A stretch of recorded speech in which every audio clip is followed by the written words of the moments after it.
You are listening to The Only Constant, a podcast where we go beyond the usual discussions in technology and business and aim to explore more than explain.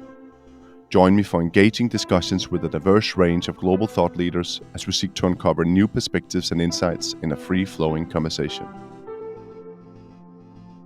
My guest today is Rameshwar Balanagu, and I am your host, Lasse Rindom.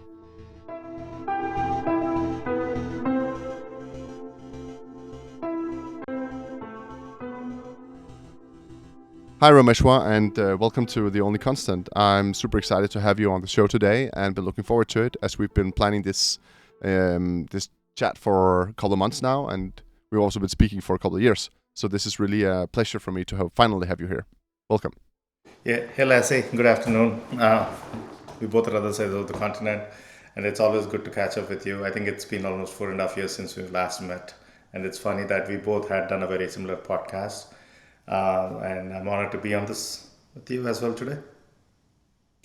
Yeah, great. Rameshwar, I think you have a lot of insights that's going to be really interesting to the audience. And one of the things that you always say is that elephants can dance, right? But really, can they? So what does this saying mean? And what are the biggest impediments to having them dance today? Yeah, sure. Let's make our viewers really excited about what the world is. For sure. So let's make it as like a lightning talk with us. So yeah, I stole this idea, or I wouldn't say I stole it, but I really like this idea of elephants can dance, and this concept was created by IBM. IBM is, as we all know, it's a multi-billion-dollar giant, but it's not easy for them to do a transformation. Transformation is just not technology; it's business, your culture. And every time they've had this big problem, they've kind of turned around. Look at what IBM is doing right now. A lot of discredit, I would say, comes as Gen AI, especially, we are in this era. We're talking of Anthropic, we're talking of Microsoft, we're talking of Copilot, but barely anybody has given credit to IBM Watson.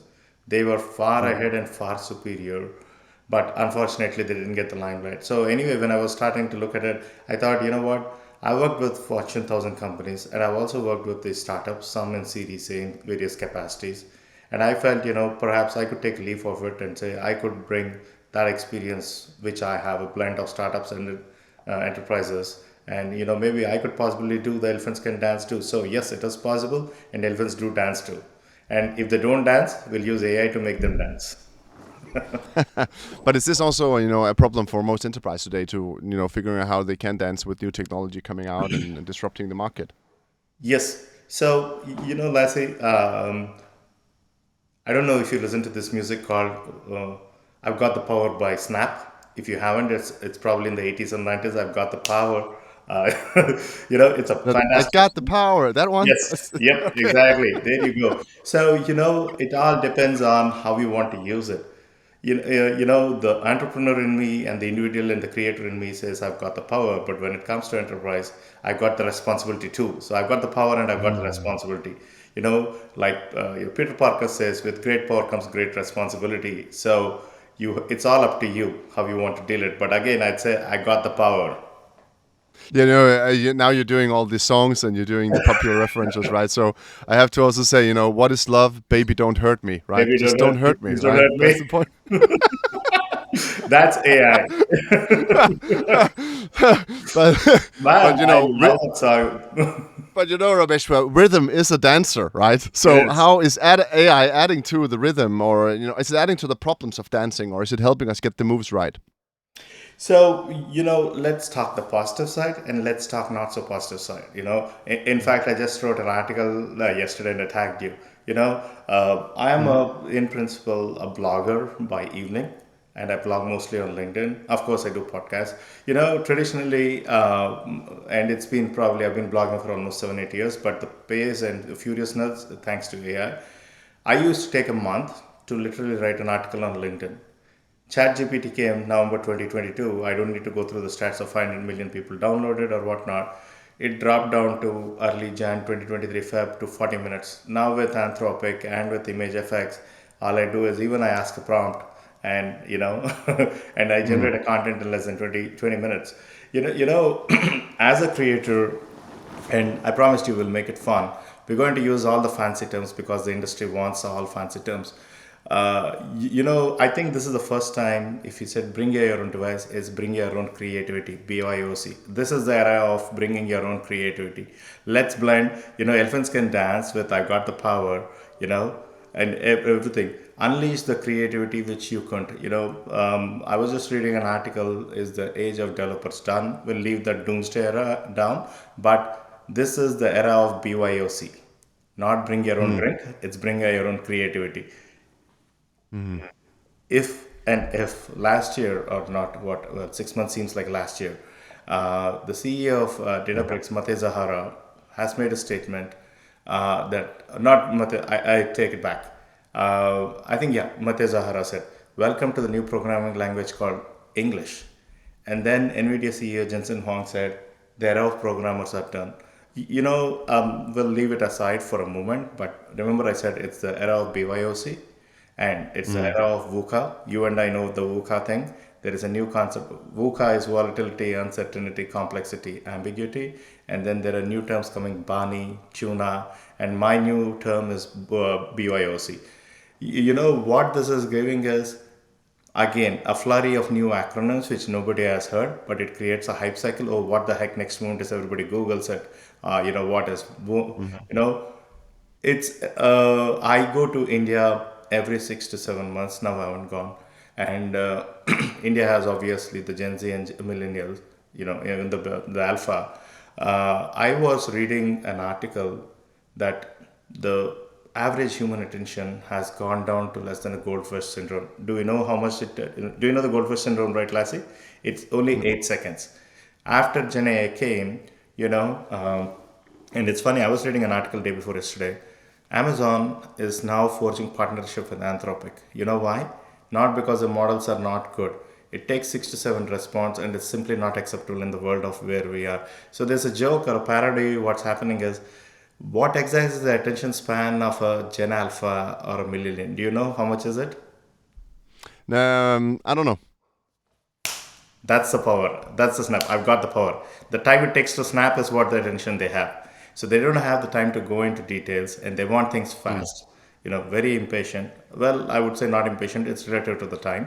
So if we are moving at this pace, we need content which is reliable, which we can trust, and we can make decisions. So look, this is what the new Gen AI is unleashing in it. And that's what I call it. Welcome to the BYOC era. We are here for a long time. Everybody in us can become a creator. But there's a Creator- lot of things here, Yeah. Rameshwar, right? So because I always think it's good enough that it's bringing out something very quickly. But I usually think that when Gen AI engines bring out something very quickly, it's typically very bad. But then if you have two of them correct each other, spending a little more time, it becomes better, right? So there's this quality speed thing going on with Gen AI, or with LLMs at least, where if you take more time, if you question more and more of them, you get a little bit, and that's also why these so many of the solutions has already been built with it.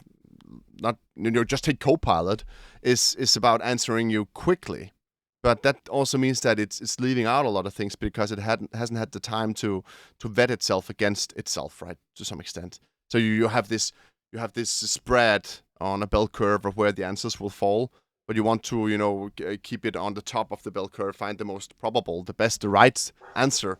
But sometimes you need to have another AI agent to sort of correct it and get it on point again. But you don't have time for that when you just have a chatbot that should answer you immediately. So what files do in my archive talks about blah blah blah, and then it will give you a quick answer, and you're like, oh, but you missed out this one. And I hear people saying this all the time. It misses out on something, but it's also just giving you a speedy response. So is what you're saying that Gen AI is about giving us speed really the superpower? Of course it's speeding up things, but that's not all there is to it, right? Yeah, right. Fair, Lassie. So remember, I said now each one of us has split personality. There's a persona in you which is very positive, which is optimistic, but there's a persona Yeah. on me which is a chief architect, and that's where the breaks fall. Now let's talk the not so fun part of it. Um, the the market opportunity is there, multi-trillion dollar, great, blah blah blah, increasing productivity. Let's talk about every time you and I, when you consume Gen AI, do we know what kind of scope to emissions it has. In fact, I keep blogging. I don't know if you've seen an article where I've generated using image effects. If you haven't, I'm not endorsing any company, by the way. The amount of water that is guzzling, the amount of steam it's generating, data centers are running out. What are we as citizens of Earth going to tell our future generation? They're going to run out of water. I was reading an article 2 weeks back. Couple of years from now, berries could be a thing of past because global warming is happening, bees are dying, strawberries, maybe strawberries and animals. Our future generation kids will say, you want to see what strawberries? Maybe we'll go to an iPad or an app and say, there you go, it's something red, kind of cone and shit. This is called a strawberry. It is very I'll nice. just ask Midjourney. I'll just ask Midjourney for a Midjourney to strawberry. create it, exactly. So even for Midjourney to create it, it needs power, it needs water. They're running out. So look at the global implication. When we came, perhaps most of us, including you and me, I still remember when I first landed in Czech. This is in 2012, 2013, all the way to Germany border, Ustri. There were apple blooms, white foliage. I literally walked, and now when I start seeing the trees, I see a lot of changes. You can physically feel it. What are we doing? Everybody is talking of the future of AI, including me. Why being an outlier and why being it? But look at how much damage we're all causing to planet Earth. There's only one Mother Earth. I know Elon Musk loves to say, run away. We'll go to Mars. We'll do terraform it. We'll do it. But we are years away. And I'll give you a Who wants to classic die on example. Mars anyway? Yes. So people have been calling Gen AI as an iPhone. I will call iPhone as Gen AI as the Boeing Starliner era. You know why? When I start becoming the chief architect and I put a devil's hat and I start challenging people on why we should think or whatnot, again the Forbes article and the Gartner companies that adopt innovation 10 years down the lane will only be transformed, everything will perish. So putting too many guardrails is not correct. Like the example that you said. But on the other hand, isn't it what Starliner did it? It sent, knowing fully thrusters don't work, they sent two people into the space, and now what we are doing, we're putting risk. Gen AI is in the same phase. Nobody knows what it exactly can do. Yes, we are all seeing a lot of productivity, but productivity at the cost of what? At the cost of privacy, at the cost of data, at the cost of a brand, at the cost of risk as well. Yes, technology saves, but then technology can also be on the other side. Boeing's, with all the Gen AI, why isn't Starliner's thrusters being able to fire and bring them back? There are only two possibilities right now. Either burn those people in the space or get them out of the orbit. Why isn't AI, in spite of all of our stuff, able to bring this back? Now we are asking somebody else. We really need to think as global citizens how responsible we are. I'm a very hardcore fan of AWS principles called well architected framework, which is very simple. It's called 3S: secure by design, sustainable, and say reliable. So they are talking of security by design and sustainable. How are we? We are all scope to. IT is all scope to emission. How are we being responsible and what are we doing to be secure and scalable and sustainable? If we don't address these three, we may be far ahead, which we are. We're already taking off all the animals that have been created on planet Earth. The only animal that's there is us, Yeah, but human. I think that if you zoom this out a little bit, I say it's not necessarily the AI problem because this is also about watching HD movies on Netflix or Amazon Prime or whatever, right? That's also consuming a ton of Power. energy, It yeah, is. and power, and me buying a new bigger TV because I need HD, right? So I get OLED. yeah, yeah. So that's also, yeah, but that's also a waste, right? So the point is that to some extent we are no longer working hard in the fields. Now we just need to entertain ourselves, right? Isn't that part of the problem, Ramesh? Yeah, If you want see, to. this is actually creating. Now look at the beauty of it. Uh, we've created a problem for ourselves, and we're actually using technology to fix the problem as well. So look at it, the example that you said. Now our data centers, now because they're becoming power hungry, they're talking of hydrogen powered, nuclear powered. The chips which we were Intel architecture, Exa. Now they're moving into ARM architecture. Nvidia uses far less power, water, and power too. So it's the beauty is technology on one side is creating a problem. We are accelerating the one thing I would say good and bad is Technology has helped us strive strides and connect people, but what I feel is technology has isolated.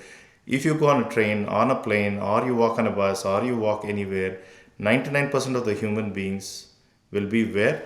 Like this. They're so Mm. busy with the phone. The digital divide is the human connection, what we call aka empathy, we are missing, and we are using saying, what, we'll use, by the way, agentic AI, the buzzword, new word. Let's use agents to create empathy. So we create a technology divide, and we are also try using technology to bridge it. Most of the humankind problems could be solved by, hey dude, hey Lassie, how are you, how are things, how's your family. We talk of empathy, and then soon we are in the digital rush and digital madness. We forget, and we need, see, our brains, whether we like it or not, desire a companion. It could be a Mm. partner, it could be a friend or somebody, because without that, that's how evolution has taught us, and now we're actually using it. So the beauty is, we have I call it the digital chasm. You use technology to accelerate your life, but the technology is also disrupting, again you use technology, so we are in a vicious cycle. And human in the loop, or human enabled loop, or human with the loop, whatever we want to call it. So we've made such a harsh environment online and social media that we've invented a sycophant AI. Is that? It is so it's a fun era we are in. But I think sometimes it feels a little bit, this whole discussion around AI, and because the problem is also, we need technology to move forward and help the planet. I think it's impossible, also with the growth rate seen in the developing countries or previously developing countries, with such larger populations that are entitled to the living standards that we have in the West. And suddenly you can't really stop that, and you can't really argue against that either, right? So we need to find new ways to do it. So isn't it also the right way to approach it, to invent new technology that might cost a little bit now, but then in the future might save us? It is. See, humans are fundamentally optimists, and we've Mm. been trained to be that. So, yes, there is negativity. There's always the good and the bad. Every good thing will create the bad thing. But then that's where the virtue is, and that's what it's even more important. Like I've seen many of your articles, and everybody talks of the human centric empathy and all. We still need people to get out, take out some digital time away. We still need that empathy. What Mm. connects us and what will make us more better is, now we have the power to disrupt the world. The Mm. media and the technology can bring down governments. That is the era. But what we need to do is a digital detox too, Mm. so that Mm. it creates a sense of sanity and a sense of reality to do for us. I mean, every day when I get up, the gush of adrenaline with what we can do with the tools is just unimaginable. Like, I just met a kid, like I said, he was going in a metro, probably is 18 or 20, and I don't think it's TikTok, I think I forgot whatever it is, maybe Insta or something. So this kid makes decent amount of money being a Mm. second year grad in engineering. I asked him, what do you do? He said, I'm an influencer. I said, what exactly you mean when you do an influencer? So I use AI for these women, when they put a makeup, they want to make sure how it goes and all. So what he does is, he kind of, you can scan it, and immediately it tells you what kind of makeup goes well with your skin, and it lot of suggests too. So you could put an avatar of yourself. So and all this is an app, and then he makes money. Look at it, how people are being creative. And I said, but where do you find time? I use all the tools, so why should I break my mind? All I do is focus on creativity, and I keep talking to people is what is that they need, and then I build my app. And this is just not one. I've met several entrepreneurs across the globe who would have never Mm. been in the past, and look at the beauty of what it is bringing to the world. But from an enterprise, which we both primarily are from Lassie, Mm. enterprises are different, and that's why I would say elephants can dance too. As an individual, you have the power, but when it comes to elephants, or what I call enterprises, this is a word from Michael Seeley, whom I use. There is no AI without IA. IA meaning information architecture, business, data, applications, technology. I had a senior executive friend of mine from Verizon who was core data center and networking. He said, for heaven's sake, Ramesh, please start telling, with the massive amount of data, you need massive cabling and massive servers and massive networking. So I made it a point wherever I go, you need full stack from your experience layer to your bottom, which many of us, because the amount of data that's coming in, it's fast, furious. And Current technology cannot handle it. Sooner or later, we will outgrow it. So you need to think full stack. Like I said, there is no AI without IA, and I've been Hmm. using it heavily. No. But that I think that also touched upon some of the things that I usually say. You need to make sure that technology is not does not technology doesn't just change the world, but we need to change the technology to fit our world as well, right? And there's this whole Ethan Mollick writes in his co-intelligence book that at some point he just says that innovation is cheap for an individual but expensive and cumbersome for an enterprise or an organization, right? Yes. Because it's easy to transform yourself, but it's really difficult to transform everyone in your department, and Yeah. even more difficult to transform a whole division, right? But I've been discussing a lot with the AI requires its own framework and strategy, also on the podcast. And I tend to think that it needs only be embedded in other strategies and frameworks. You recently co-authored the principles of AI governance and risk management. So I'm very curious to hear your thoughts on this. Do we need to have an AI framework, or do we need to embed it in the logics of already existing frameworks, Rameshwar? So let's talk. Yeah, thanks, Lassie, for bringing it up. So technology has far outpaced the governance, risk and regulation. Was it okay? No. Was it getting better? Yes. This Gen AI has created a chasm which is so huge, monumental in nature. Like literally, they're not catching up. Like uh, the nuances and the implications of Gen AI are so much and so profound that nobody exactly knows. So it is imperative that we do have laws and local laws and regulations. So I'm going to tell you a little bit of context coming from where I am. I'm from India originally, but I've been in US. Mhm. I was Googling the concept of governance definition. Now it may be in civilizations. In our civilization, goes back several thousands of years back. There's a book called Rig Veda. It's Mhm. actually a book. I don't know if you know that. There is Yeah, I do. some kind of indirect reference about it in My Upanishad. wife actually studied it. She studied Vedic actually Awesome. once. So again, thanks to Gen AI, I was digging into something to something to. We're going to talk the good and the bad from security. This is prompting. Again, there is a new thing. I was welcome to the era of prompting. So I was prompting one thing to another, and then I read a very interesting definition in Rig Veda on what exactly is governance. So, governance is described as a three-dimensional thing: time, space, and context. Initially, when nothing was there, time and space was zero, which means everything was locked, which is exactly like Big Bang called as a black hole, where everything. But as Mhm. evolution progressed, time, space, and context changed. And all these put together, form governance. And I'm like, I don't have hair to scratch. What exactly this means? Why is it the same? So I read an theme. What is right in my culture is wrong in your culture. What is right in your culture may be wrong in my culture. For example, when I hug, that is a no-no in certain cultures.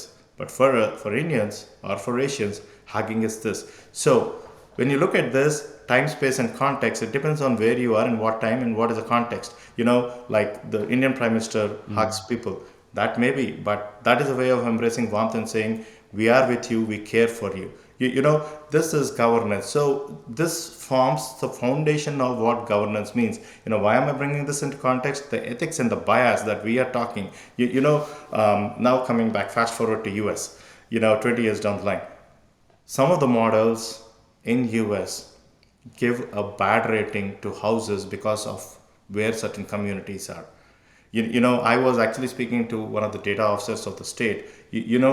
The records have been written by the white people. Nothing offense. Look at Mark Zuckerberg's top AI team. You will find all startup founders very successful at all white people. When you look at it, what's wrong? Nothing wrong, right? They're all successful. But then the human in you, when you start thinking, I've not seen a woman, wait a moment, I've not seen a Mediterranean guy, I've not seen a Mediterranean this one, I've not it. So the bias is being introduced by not by models or data, it's by people. So most of the founders are men. Now we are changing all of this. So really, if you start thinking, why am I bringing all of this, is bias is such a topic which can be pertinent to a state level or federal level or nation level, and it can bring down a whole country. So it is for these reasons you need laws. Now, what I'm proponent of laws, but what I don't like is state by state law. If you put, you will stifle innovation, and that's my worry. California has passed this SB 1047 rule, which is kind of talking everything like a kill switch and all. If you have a 100 million model, you don't have the right to create a 100 million model. Look at it, the power it can create, but the catastrophe it can create. The future wars or the next war is not fought on food, it can be fought on technology. The cyber warfare is there. In fact, yesterday my article was cluster malware.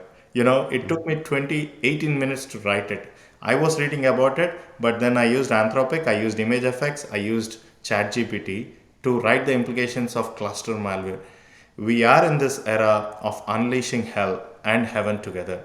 So if you don't have regulations to kill this kind of dangers, we are in a society which nobody knows. People call us digital nomads, and that is the reality. We are digital nomads. We are beginning of something that we haven't unheralded. So regulations are a must, but what I also fear is, now let's talk. Remember, I told you, we'll be the entrepreneur, we'll be the architect to the guardrails. So let's bring the entrepreneur in. There are state controlled nations which we don't have to speak. They don't have any boundaries. So what is going to happen is they will create models without no guardrails. So they are creating innovation.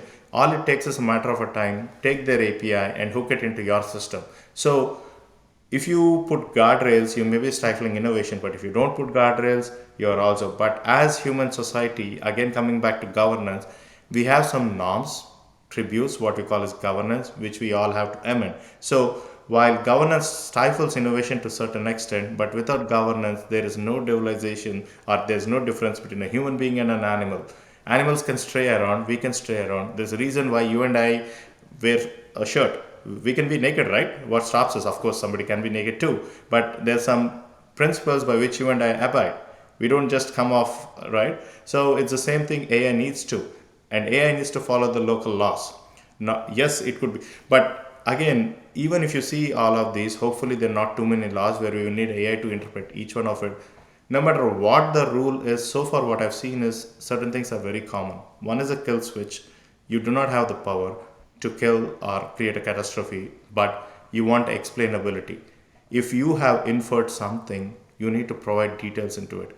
Where I am hoping to see is, and if you see whether it's the AARMF or the SB 1047, the European, they kind of actually are copies of NIST framework, National Institute of. But Yes. one of the issues, you said a lot of things here, Rameshwar, but one of the things, explainability. I just heard a podcast the other day saying that the problem is no one, almost no one says that it's a good idea to put AI to evaluate candidates for an HR process, for instance, a recruitment process. But the point is that the reason, primary reason they don't want that is because it will expose all of the things that they have as prejudices themselves, right? So if I don't want to hire this guy, he's an Indian. I don't want to hire this woman because she's probably going on maternity leave. All the things you don't have to tell anyone. You don't have to explain. There's no explainability in that process for a human. But if you put it into an algorithm, tell the algorithm, don't hire Indians, don't hire women who wants to have babies. Then you're evil. You're exposing the bias, right? So humans are fallible already, as we are. We are not explainable. We don't explain our biases, but a machine actually has to have these transparent biases. So isn't it? I'm still undecided on this, but isn't it better then to actually build the algorithm and expose the bias than just relying on the failing human? So it's a very interesting point. Lasse, I'm sure you have kids too. When we were kids, our parents used to do this, and we used to do it. We used to never question them, right? Now our kids actually question us: why not, what not? They need a convincing answer. So for humans, we were inherently trust based. That's how our factors were. So we trusted. Now we are in the era of, I think they're saying, augmented AI or humanized AI. Elon Musk is releasing his Grok, this thing and all. We are talking of digital partners. We're not talking of digital assistants. An assistant is going to obey. We will have a partner. We're talking of empathy AI. What is empathy AI? It's trying to help people with various kind of problems give a persona of being a friend. So if we are moving into the digital partner world, we better have explainability with us. It is better to have a bad decision but provided facts rather than make a decision. See, there's a saying, even a good decision at a bad time could be a bad decision. You know, so I think in the era that where we are, we definitely need, yes, it is going to create problem. Like you said, traditional the world was like we used to keep everything in our mind and only regulate it. But if we are going to be in this increasing world of dependent on systems, machines, and augmented AI, we better get that, because otherwise what happens is the youngsters, Lassie, again, I'll go back to the Gen Alpha. If you haven't read this Economy book, it's a great book. It talks of all the Gen Z alphabets and all. They go by influences and they go by the social media or by what their friends are telling and all. So if the explainability is not provided, and if they are not provided the ability to make a decision, soon the wrong will become the right, and then it'll go so deep that people will not even know. Look at deep fakes. You know, you really can't differentiate between the authentic and this. And then people are using AI to lip sync for their interviews or create false personas and do it. So both the companies and the employees are getting at loss. So it's important for us to understand how a model has been created and what caused it to interfere. So you need explainability. But more than, what I was hoping in the regulation is explainability of not the model, but explainability of the data too. Data causes a variance. Hmm. Model But does isn't not this even. just but Yeah. isn't this just an argument against the really really big models, right? Of course, you need to have an explainability of what's in some. But the problem is, the narrow objective goal functions in the algorithms that run the social feeds for Meta, for instance, they are Correct. hidden. Meta is hiding them, but they are still there. There are some objective rules we can easily. Expose them to something. Just asking Meta for them, we could sort of expose them. The problem is with these neural network, large language foundational models, it's really impossible to sort of explain what they're doing, right? If you don't explain it, sooner or later there'll be breaks applied. Yes, there is a problem But in it. you saw the Anthropic study where they actually had to understand what's actually going on in the mind of these. They're mapping the mind of a large language model article they made It in is not May. easy. That's why you see in that Suleiman, he left and he created it. So you brought an interesting point. When ChatGPT was created, they had explainability at its core. But then Suleiman and some of his team members, remember the drama that unfolded, the saga of OpenAI, where Microsoft was an investor, nobody knew. Overnight, they were all fired. Sam Altman was brought in again. Look at it. Nobody knew. The way the whole structure was created for OpenAI, ChatGPT, was very. I mean, Microsoft had table stakes, but it had no governance. There was an external CEO or an external board who could do this. So, if that with that came visibility and transparency. Otherwise, it felt like a joke the way how the whole corporate Yeah. structure was.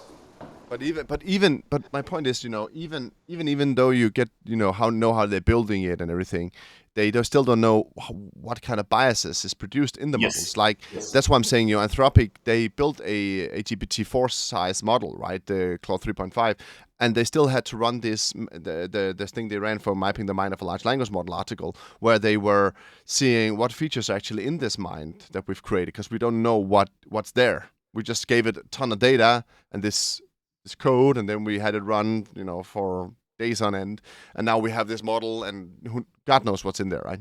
So explainability in that sense is really impossible because it's stochastic, it's trained on data no one's read. How will you explain how ChatGPT makes its reasoning?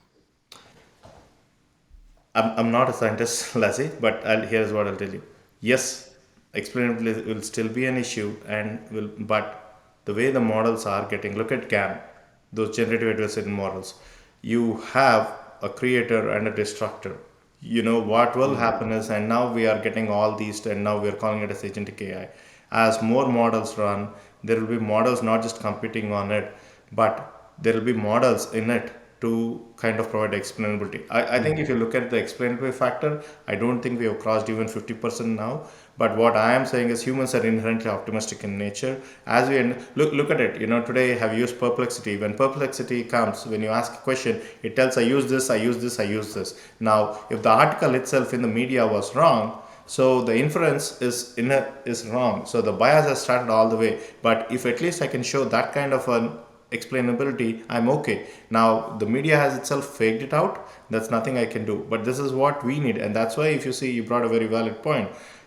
As an individual, I'm taking it, but as an enterprise, there's already disappointment. I was reading an article yesterday that 80 to 85% of the companies are seeing that Gen AI is not living to its expectations because its Mm. explainability, the cost of it, the security of it. So, like I said, I'm not using Gen AI is not in the iPhone era. Gen AI is in the Starliner effect. We just don't know what it means and where it goes. But as a human and as an individual, being an optimistic person, we are evolving faster. So the explainability curve will go faster. But again, while explainability is there, there is something called observability. I don't know if you've heard of data observability. You want to understand what your data is. What I was disappointed with all these regulations is they did not touch about data observability. This is part of and now again we'll talk the fun part of it. With Gen AI, we are talking of chief data and AI officers, chief AI officer, chief. I don't know where chief data officer has gone. And if you look at the responsibilities, they're overlapping with each other. The job of a chief AI officer has to work with the chief data officer to bring in not just AI observability, data observability. And then the new buzzword now is AI ops. No, LLM ops, sorry. AI ops and ML ops is boring. We'll bring Mm. LLM ops. Look at it. So Mm. yeah, we are in the Starliner era, and everybody can only predict. Even the scientists themselves, if you've seen in the pros and the cons of fighting against the California rule, top-notch scientists are still fighting on it. We But I, don't I spoke know. to someone the other day, because it's also I think there's some misconceptions here when we're looking at the LLMs like they are sort of traditional AI. That's also I like to challenge a little bit your no AI without IA, right? Because the problem is we the new AI doesn't really need data, right? If you gave me I think I spoke to someone the other day who said, I don't care. I don't want a million records for my LLM case. I just want some instructions, please. Detailed instructions. That's what I need, so I can sort of pinpoint the feature in the model I want to use, right? But with some prompt engineering. But if you gave me tons of data, I didn't know what to do with it, right? But in the old AI, you would need a lot of data to do that. So the point is, these models are pre-trained. That's the P in GPT, right? So they don't need all that data to get smarter. They just need you need to know what you want to do. So IA is not data. I am an enterprise architect. I'll talk enterprise architecture 101. Mm, When we talk of enterprise architecture, we talk of four things, but I talk of five things. Business. What is business? Business model. mm, What is the business? Value chain and process. The next part of it is data. Data is data observability. Process me then the applications. Applications is what kind of enterprise apps you have, infra apps, and then technology is the underlying infrastructure. The fifth component which I add from enterprise architecture is sustainability. Information architecture means all these components. So I've heard many times when people say there without data, like you made an example, but coming back to your argument, which I'm going to counter argue, is you just made a statement that I don't need anything. I need an example of, make a summary of it. Now, without data, there are two things that can happen. Either it needs synthetic data for the model to create an hallucination or an inference. Second thing is, it creates a bias. Leave the bias about. Where did you ask the question? You asked in a UX, in a chat GPT kind of a thing. Now, to me, that's an application, right? The application then went, it made a query. Where is it? It's an API. And then how did an API make a call? It's an authentication. So which means there is application, there's infrastructure, there's technology, there's security. So anywhere, if anybody says, I don't need data, and if I need just AI, I'm sorry to say, even though you and I are facilitating not without AI, you need infrastructure, you need a mic, you need a table. I need a mic, I need a table. mm. In this infrastructure. So IA is information architecture, including data. One. I keep telling people it's just not data.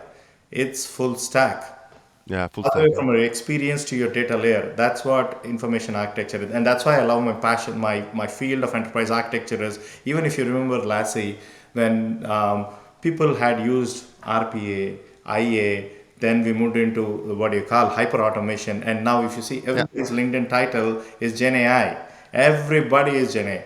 And I'm still stuck to my word back in 2016, it's enterprise automation. For enterprise architecture, it's enterprise automation Yeah. 101. Yeah, but that's also AI is just about automation. I've written that a couple of times already now. That it has Yes, to be there you about go. automation. And automation is about knowing what you want to automate. Because if you don't know what Automation you're is automating, you're delivering making a. business value. But if you don't know what you're automating, you're building a bad automation. So that's these things still hold, in my opinion, currently at Yes. least. Okay. So I don't get this, non-deterministic agents. I'm not for that. I don't understand what it means to be right. But we It, also, Rameshwar, last time we spoke on your podcast some years back, it was also, intergalactic automation we I, talked I about. made fun Remember of that it, one? and even I still make fun of it. I called it because the beauty of hype cycles is it creates awareness. But the thing Mm. is, people get I was again all these RPA folks who are now the Gen AI leaders are now stopping Gen AI and saying agentic AI is creating a I 10 feel I trillion feel dollar. hurt now, Rameshwar. I feel hurt by that. Thank you. No offense. To me, it's all automation. See, I've had success with RPA, Yeah. but I've used RPA as a part of enterprise automation. Any automation should drive business value. If we use tool rather than business, that is the problem. Is RPA dead? No, we still need it. But ETL is still being used. Just because Gen AI has come. Yesterday I Yeah, was yeah, yeah. But my point is also, more that, I'm not necessarily saying that I just switch from one thing to the other because I used to do a correct. lot of RPA and automation. But I think that the automation approach and viewpoints, knowing what you want to automate, understanding the business value, operations, keeping an eye on operations, There you is go. exceptionally value in a Gen AI world as well, because it actually puts some context to the things that people forgot in the heydays of RPA, and saying, okay, can we still shouldn't we talk about that right now? How will this look? I always made fun of in the first half year of LLMs, right, and ChatGPT, that the big GSIs built switchboards, right, for AI. I also mentioned it on a podcast in some of the first episodes, because why would you want to switch from one model to the other? Because your prompt will not work the same way on the different models, guys. This is part of operation ability. Versioning is important here, right? So I think they were just building what they could, but not necessarily knowing what any kind of use case would look like, right? Because obviously Yep. no one would need a switchboard just to switch your prompt to another model. It would make no sense. I can't see any case where this makes sense. True, true. Yep. Every automation should have business value. I think, while we're all being, technology is no more on the rear engine. It's the core of companies, and technology will only differentiate. But what we equally need to do is every person who's embracing technology should have a business angle. Mm. Then the company will have more success because everything that we drive has an outcome driven. As an individual, I built a Java program, or ChatGPT, using ChatGPT I built it good, but how does it contribute back to the business? Mm. Business is just not improving the timeline. It's actually improving your experience. It's actually reducing your sales time or making it life better for the customer. Even to this day, I do not want to name some brands which are industry leaders. My refrigerator has died down a year back, and it's heating up so much that I had to shut it off. The guy comes, checks the sensor, and he says everything is good, and it actually builds ROC curves, and it says the ROC curves and says it's all good. And literally I had 4 times called this global brand, shame on them, and basically I gave up. And a mechanic with not heavy high tech comes and says, Ramesh, your compressor ran out of freon. Mm. And so he said, buy one. Um, the company is Samsung. Oh, sorry, I'm not supposed to say that, but I'm fed up of it. I've actually been using slightly 4 5 year old dated equipment because I cannot rely on the new ones. Look at it. So I've had so many problems. My washer and dryer, my washer, it Mm. is all IoT based. The problem is the sensor has stopped working, and it's been sucking more water, and the belly said of it that I can't take it more, and it started leaking out all the water. Now I've So flushed. what you're saying is like, what is, a good bot is a working bot, right? A good dishwasher is a working dishwasher, not a teched or propped up one, right? That's the point, right? Exactly. There you go. So see, you I need. don't need an IoT washing machine. I need a washing machine that works, right? I've actually stripped down all IoT machines in my home. Because I Oh. got fed up with the experience. So I seriously hope, all this empathy and that we are talking is seriously taken by these global brands. You know, Mm. they can create a very phenomenal, all that we're talking, very phenomenal experience to us. Create personas, create simplified. They know that I come in every time when I come in, and if I'm talking of the same problem, I have a problem, and they can proactively do that. Yet they don't do it. So we preach customer experience and sales experience, but and this is the beauty is, if I use AI and if I give explainability, now I will know what the black box is. Why is it that every time I've been calling of the same problem, I get a different answer. But if I'm Mm. using AI, I will get a consistent answer, at least a relative one. So we talk to the deterministic and Yeah. the non-deterministic of it is there, but the explainability of it will at least tell, hey, this guy has been there, or something, some data will come. So the pros and the cons of every technology that we are in, it will lead into something else. Mm. But I think also, some of the things that I think Kurtin Atreides said on the podcast that we always invent more complexity the more we can do, right? And that's sort of, we invented IoT and then we applied it to everything that didn't need IoT and made those products more complex. Now we invented AI, and I saw, it's in the new Volkswagen ID.7. I don't know why I need ChatGPT in my car. I still don't know actually. But then, we're just adding AI now to everything, and there's AI toothbrushes and an Axe Dio that's made with AI. But for me, it's just adding more complexity to it and making it less maintainable, and then making it less reliable. Because I remember when I bought my first amplifier for my stereo at home, I didn't want a receiver because I didn't want an integrated service, because I knew then I would get a worse amplifier, right? Because I would have a radio built into my amplifier for the receiver. So I went with a pure amplifier, and I still have it. No, it's 27 years ago I bought it. It still works, right? Still working? Uh, Wow.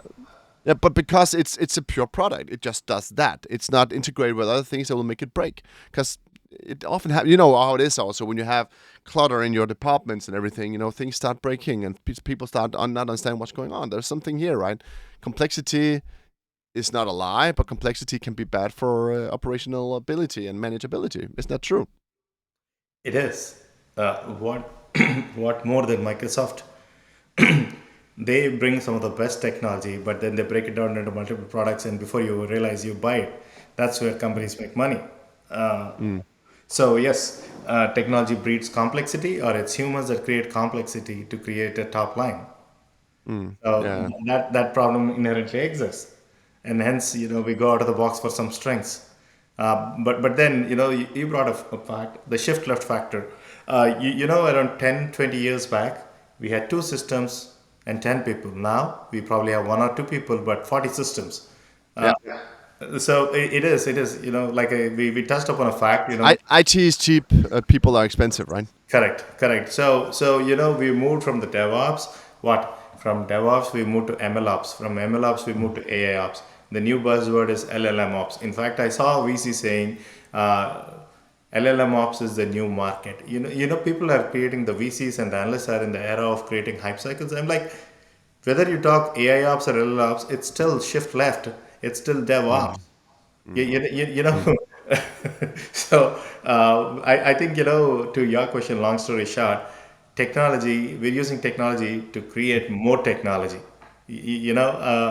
Again, the beauty is, when Mm. packed neatly, the experience, you talked about it last year, right? Why do I need it? Now, look at it. When you're driving today, I don't even know how we lived without GPS. When you're driving, you can just, because you're connected, hey, Google, or say, Siri, tell me I lost my route. Look at it, the power of what it is. It's not allowing you to drive, take your eyesight away from driving, Mm. but then it's interacting with you and then giving you a guided suggestion. So I don't know why you'll need ChatGPT. For heaven's sake, please don't text while driving. Mm. It's Oh. banned in US, I don't know in Europe, but because I think it's Oh, multi. but I speak to my ChatGPT while I'm Okay. driving, right? That Okay. works out very well, actually. Yeah. That So actually works so out well. I've had brainstorming sessions with my ChatGPT while I'm driving. That's Yeah, nice. so the user experience, again, I come back to it, is when you're driving, when you have something, what, I'm hungry or I need to eat something, where do I go? It can suggest you based on your Mm. diet and all, like you're a vegan or you have something, and it can say based on your diet, I think think you should just stop by over here. It's exit 42. Look at the experience. But the same thing when it comes to an enterprise, there's a sales guy or a sales deal that's coming with so much of contracts and all. It can look into it and say, based on the past experience of what you have, perhaps an article like it, look at it. The goals that we are creating or the KPIs are becoming so powerful, but the underlying Mm. stack is very immense. So there's always the negative side of it, but there's always the positive side of it as the experience that we get in the productivity. Experience can lead into productivity too. I want to ask you also about, you've written about multimodal IT, and you see this as response to both pandemics and AI.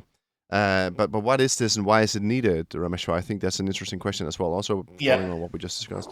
So let's make it clear for the AI folks, multimodal is not those models in the world of an enterprise. The term bimodal came thanks to Gartner. Many years ago, I think many years in the AI era is a civilization prehistoric or dinosaur era. We were in the mainframes and the legacy. What was happening is companies were not able to transform faster. Gartner said, we need a bimodal where you separate the UX, the experience layer, from the legacy systems like your mainframe, say, AS400 or ERP, because we all know ERPs are what? Dinosaurs. They're still there. Even in this era, we are still struggling with ERP migrations, master data migrations. So Gartner coined the term as move your experience layer fast and then let, create a hare and turtle race. Like let the experience layer be the hare and the ERPs and the legacy mainframes on the back end be your turtle. Let them walk slowly and then you get transformation. But what has happened is because these both were there and then this hare moved on so fast, this created a big gap. So Gartner said, "Oh no, let's use APIs, let's use composability, let's use." We had in the middle Mm. EAI. I don't know if you remember EAI, Enterprise Application Integration, that became SOA. Even in the middle, it was ESB. All that you and I know that, But then what we realized, in spite of that, maybe this was still there. Then what we saw was legacy. The world of RPA came. Holy shit! This is the era for us to kind of fix it. Yeah. What? In spite of ERP transformations, in spite of, Digital dreams for legacy nightmares, right? yes, and RPA came, it did wonders. Let's not deny that the wonders what it did. Mm. It made a lot of people successful and created new words. So fast forward now, what is happening is RPA came. Still there are problems. Yeah. The other word came. Still there are problems. Still Now we there are just problems. have RPA legacy. Way. Yeah. So and then I don't want to call it RPA legacy. I call it tech debt. And Yeah. if you've seen in my new LinkedIn, I created a self-proclaimed title called Chief Cleanup Officer because the world is moving so fast and everybody is, Chief AI Officer, Chief Data Officer, who's going to clean the shit, Yeah. um, I read an article again yesterday or day before, whenever the amount of space junk that we have created is the size of a planet or moon something. That is the amount of space junk that we have created. This is the same problem. We are creating legacy junk, modern junk, transient junk, whatever. Anyway, so you still, hopefully you will also endorse me on the chief cleanup officer, and I hope someday somebody will notice of that. I've been big on it. So what is happening is then we said we needed a trimodal strategy. Okay, we have this experience layer, we have ERP layer, we have middleware layer, and we have all Yeah. this. So and again Gen AI came. What is happening is, and in between all of this, Gartner again said composable enterprise, and you will see composable, nothing wrong, which means you need a domain driven architecture. We're not going to go into a domain driven architecture at this moment. What we need is for companies to be agile, they need to be composable, which means you need to be like an app store, like an Because iPhone app. Mareshwar, you almost get this feeling or this suspicion that most of the things that is thrown into legacy, right, is because analyst firms need to have something to earn their money on tomorrow as well. So, Yeah, so they yeah. keep pushing it, and now it's legacy. And we need to do this new thing, and then things Yeah. move, right? Yeah. So, how do you move fast? Okay, now we're coming. Okay, Gen AI is coming. This is the torpedo. It's a 10, what is it? It's 2030, $20 trillion market. Companies that do not embrace it will perish. You've seen the Fortune 500 companies 20 years back, they were not there. Gen AI is great. But then again, what did I say? There is no AI without IA. How fast when you go when your data is not ready, when your security is not ready. So Mm. I'll tell you no better example than Microsoft. I'll give you three examples. 2 3 months back in Houston, there was a massive hurricane.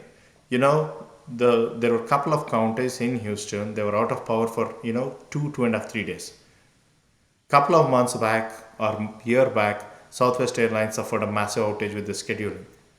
In the last 6 months, the amount of cyber hacks have gone up. Just 2 3 months back, look at what CrowdStrike has done. Mm. CrowdStrike, Microsoft has given permission at the kernel level, right? Now, if you see what is happening is what happened in Houston was one of the major system did not have a DR strategy. When you look at what happened with Southwest Airlines, their scheduling system was not upgraded because it's expensive and they had other priorities. And again, thanks to the analysts where they're flooding the CXOs that if you don't jump on the bandwagon of Gen AI, which you have to, so they're reshifting their priorities, their budgets. So what is happening is you are building not a Boeing Dreamliner, but maybe an Airbus, whatever is a new series, without a runway. Or even if your runway has it, it has potholes on it. Or even Mm. if they have potholes, they have no tarmac. So this is what is happening. So if you are trying to launch off without having a tarmac, this is the same problem. So now, again, thanks to generative AI, they're creating oh, you know what? While you are working, do this in parallel. Make sure your tarmac is ready. Make sure you fill the potholes and also work in it. So that now talking of a multimodal strategy, good for enterprise architects like me because we'll have more jobs and more opportunities. So this is where it is. In order for companies to move faster, you need a multimodal strategy. You need to look at your legacy. You need to look at your tech debt. You need to look at your Boeing Dreamliner, sorry, Starliner, Mm. and so Yeah, that the exactly. companies can move cohesively. Yeah, but so Southwestern Airline, they were the only ones who could actually operate during the this breakdown in July, right? Because they had an old system. Because the newer ones had not. That was your point, right?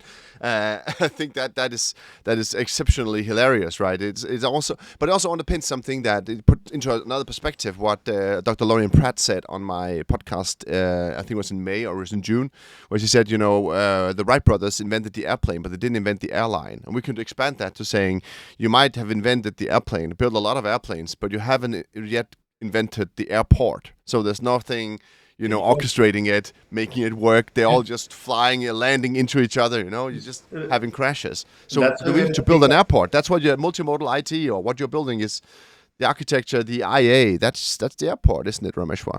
It is. And that's why we have peaks of disillusionment where the enterprises are now saying, you know what, man, we were promised so much hype and it's every meeting you go, every conference you go, it's only Gen AI. By the way, I Mm. was in a data observability meeting, forget Gen AI, even they didn't use the word AI. And I'm so proud that they used it. They're talking of building an airport. Focus on Mm. building the airport, it's Yeah. equally important as the airplane itself. And then the airline, right? I think maybe also that's what we need for investors in the market, right? Start thinking a little bit more about building airlines and airports instead of just building airplanes. But Very But good. Rameshwar, this has been a really great chat with the first chief cleanup officer I've had on the podcast as well. Uh, Thank you. so now we We come need to to create hype, Lassie, so that there's market valuation for it. You and I will be in the 10 trillion, 20 trillion TAM, no. I will be the intergalactic automation officer, right? So but last month seems like last year, Rameshwar. You said that also in the beginning. So things are moving exceptionally fast, right? And that's why I want to ask you the final question of this podcast, because that is the centerpiece of everything. So I want to ask you, and I hope you're ready for it. Go for it. Shoot. So Rameshwar, what is the only constant? The only constant in life is change. And when I mean by it, look at the Darwin's evolution. Humans have never stopped. We have been continuously evolving. We've been changing to the environment, to the local needs, to the digital era, and what it is. We've come back from the industry 1.0 to the industry 5.0, where all things are connected. The only thing that will keep us different, or what I call is the digital nomads, which we've been, is change. We either embrace that or we get perished. The people who embrace the change do not have to be necessarily innovators or entrepreneurs. Each one of us have varied levels of innovation. And remember, I said this is the era of BYOC. Bring your own creativity. Change is the one that will unleash the inner creativity with you. Your creativity is the success for you and for the enterprise. So the only constant that's in your life is, or in this world, is change. Embrace it or perish. So embracing creativity through embracing change. That's a good Yep. answer, Rameshwar. And thank you so much for that. And thank you so much for being a guest on The Only Constant. Likewise, Les. It's always fun talking to you. Good talking to you. You've listened to The Only Constant, a podcast sponsored by Basico.